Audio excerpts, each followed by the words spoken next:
December was the month of extreme blizzards and cold waves in China. At 5 p.m., the Yunnan Meteorological Bureau issued a level 4 road icing warning, predicting that in the next 24 hours, surface temperatures in Zhaotong, Kujing, eastern Kunming, northeastern Honghe Prefecture, and northern Wenshan Prefecture will be below degrees Celsius, with sporadic light rain, which may cause severe icing on roads and affect transportation. At the same time, China Weather Network released a national freeze map showing over 20 provinces as cold as being inside a freezer. But that doesn't stop Chinese people from finding their freedom in foreign nations. The heavy snowfall on December 14th could not stop the visa interview queue at the embassy. The long queue at the U.S. Embassy at 9 a.m. on December 18th, regardless of the cold weather, people still want to move from China. Despite facing cold weather, the will of Chinese to find a better place to live pushed them to wait for a visa to America. Chinese citizens' high demand for U.S. visas amidst official criticism. Despite official rhetoric discrediting the United States, Chinese citizens are increasingly seeking U.S. visas, highlighting a profound contradiction between the actions of individuals and the stance of their government. This phenomenon can be attributed to a multitude of factors ranging from economic hardships to a quest for better social welfare systems and the pursuit of personal freedom. According to the latest data, as of the end of 2022, there were as many as 5.5 million Chinese living in the United States, accounting for 1.6% of the total U.S. population. This number is larger than the population of Los Angeles, the second largest city in the United States, and is equivalent to the size of a medium-sized country. This contradiction between verbal disparagement of the U.S. and the eager pursuit of the American dream by many, China se laisse barrer a profond double standard. It encapsulates the dichotomy between the Chinese Communist Party's ideological rhetoric and the pragmatic aspirations of the country's citizenry. The number of people fleeing is so high that according to an analysis of U.S. visa data by the Wall Street Journal, fewer U.S. student visas are being issued to Chinese nationals. The WSJ claims that the U.S. has granted 50% fewer visas to new Chinese students in the first 6 months of 2022, and yet, despite this, Chinese students continue to make up the majority of international students in the U.S. On one hand, antagonism toward the U.S. has become a mainstay of political messaging in China. American policies and values are routinely criticized by officials and state-run media. The U.S. is cast as a hostile influence seeking to undermine China's rise. This narrative has taken on an increasingly nationalist tone under Xi Jinping's leadership. Yet on the other hand, for many ordinary Chinese, America remains an attractive destination for work, education, and new opportunities. The survey by immigration consultancy QWOS also indicates that nearly 50% of Chinese respondents were considering emigrating, with the U.S. and Canada being the top desired destinations. The proverb, "Going against America is my job, going to America is my life," pithily captures this contradiction. Despite the antipathy aired toward the U.S. system, an American visa still means a chance at a better life for some in China. The CCP faces an increasing dilemma: how to reconcile its nationalistic platform and warnings about Western values with the reality that many Chinese still vote with their feet in favor of American democratic capitalism.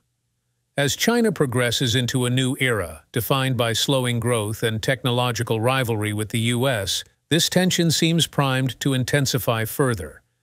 The queues outside the American consulates provide a microcosm of the deeper contradictions within Chinese society itself. But we have to ask why Chinese citizens want to escape to the U.S. so much. Better education opportunities driving Chinese parents to seek life in America. Among the various factors pushing Chinese citizens to pursue the American dream, the promise of superior education for their children looms large. With intense competition for limited spots in China's school system, many parents are looking to the U.S. as an alternate pathway to academic success. In Chinese cities like Beijing and Shanghai, getting children into top schools requires navigating a pressure cooker environment. Enrollment is restricted at every level, meaning families engage in fierce competition just to secure a seat at public kindergartens. Even at ordinary elementary schools, parents pay hefty sums for cram schools to give their kids an edge. As children progress to higher grades, the academic treadmill only intensifies. The cost of tutoring classes and extracurricular activities piles up. At the end of high school, the college entrance exam is life-defining, but spaces at prestigious universities are scarce. For parents, the process often seems a gauntlet, with their child's future hanging in the balance. Many feel the U.S. education model provides a welcome contrast. Public schools offer free education, curbing the financial burden of tuition. With a wider array of universities and community colleges available, college admittance seems less pressure-filled. Although Ivy League spots remain competitive, American schools are generally seen as nurturing creativity over rote learning. For parents who can navigate the complex U.S. visa process, relocating offers educational respite. Some maintain their China jobs remotely, while children attend American public schools. Others pursue work or business opportunities in immigrant communities, hoping their kids can escape the academic treadmill. Of course, challenges exist in the U.S. system too. But for Chinese parents exhausted by the do-or-die atmosphere around schooling, America presents a society where education seems less of a mad scramble. As China's economy slows, more families are willing to go the distance for an alternate route to educational success. The desire for a less pressurized academic environment will continue driving Chinese visa applicants in snowy queues outside America's doors. Better environment for scientific minds to thrive. The promise of repute and impact has been so alluring that over 32,000 Chinese scientists have chosen to move to the U.S. and join American research institutions to further their careers. This staggering influx of talent only serves to enrich America's scientific leadership, while China grapples with the loss of these bright minds. The landscapes of research funding and academic freedom have served as a magnet attracting Chinese scientists across the Pacific to the United States. America's massive investments in R&D, unmatched by China's developing research institutions, provide its scientists with cutting-edge labs equipped with world-class instruments and ample resources to actualize first-rate experiments. Chinese researchers, driven by a thirst for pioneering research, are drawn to the fertile soil that American institutions offer for planting seeds of innovation. Furthermore, U.S. universities champion academic liberty in sharp contrast to China's restrictive scholarly milieu. Unfettered by authoritarian pressures, Chinese scientists in America enjoy the freedom to scrutinize sacred beliefs, engage controversial perspectives, and explore the taboo. Their horizons of inquiry expand vastly, empowered by an open intellectual space encouraging bold creativity rather than uniformity. Additionally, opportunities for collaboration with globally renowned scientists and access to trailblazing studies inspire Chinese academics in the U.S. By inserting themselves into the global knowledge network centered stateside, they accelerate their learning and discovery. Finally, with a heightened global profile and publications bearing the mark of elite U.S. institutions, Chinese scientists gain international distinction, cementing their influence in their fields. The promise of repute and impact, backed by ample funding, peerless equipment, and barrier-free exploration, beckons aspiring Chinese scholars across the Pacific, fueling a surging influx of talent leaving China for the scientific haven of America. For better rights and free environment. In recent years, China has taken a concerning turn, placing national security and social control above the country's economic development. This shift in priorities is prompting many educated Chinese citizens to vote with their feet and emigrate abroad rather than live under tightened restrictions. Ever since Xi Jinping came to power, the Communist Party has expanded the domestic security apparatus to new heights. Technologies like facial recognition, DNA collection, internet monitoring, and predictive policing are deployed to keep close tabs on activities. Enforcement has focused on squashing dissent, with harsh crackdowns on activists, intellectuals, and ethnic minorities. The impact seeps into daily life. Internet censorship limits access to information. For example, China is now increasingly stopping speaking people from their voice. CNN reported that in recent times, at least 6 well-known financial experts have had their social media accounts banned or frozen, unable to post new content and gain more followers. Among them, Liu Jiping, Dean of the Capital University of Economics and Business Institute of Capital and Finance, has attracted great attention externally.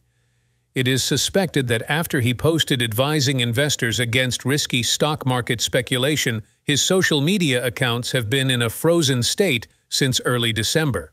Currently, prompts on both his Douyin and Toutiao accounts read, "This user violated platform rules and cannot be followed."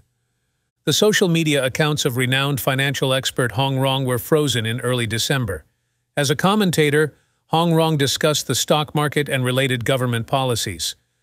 Additionally, according to Bloomberg, in recent days, many relatively prominent finance bloggers have received Weibo notifications asking them to reduce economic posts and avoid touching red lines. For the Communist Party, social stability is paramount, even at the expense of economic dynamism. But this security-first model dampens the knowledge economy. With less freedom to connect, share ideas, and collaborate, China loses out on the open intellectual discourse that fuels innovation. Meanwhile, the constant threat of investigation prompts professionals and entrepreneurs to move their funds and families abroad. The party faces a dilemma. Its fixation on control contradicts its goal of fostering high-level talent and advancing China's capabilities.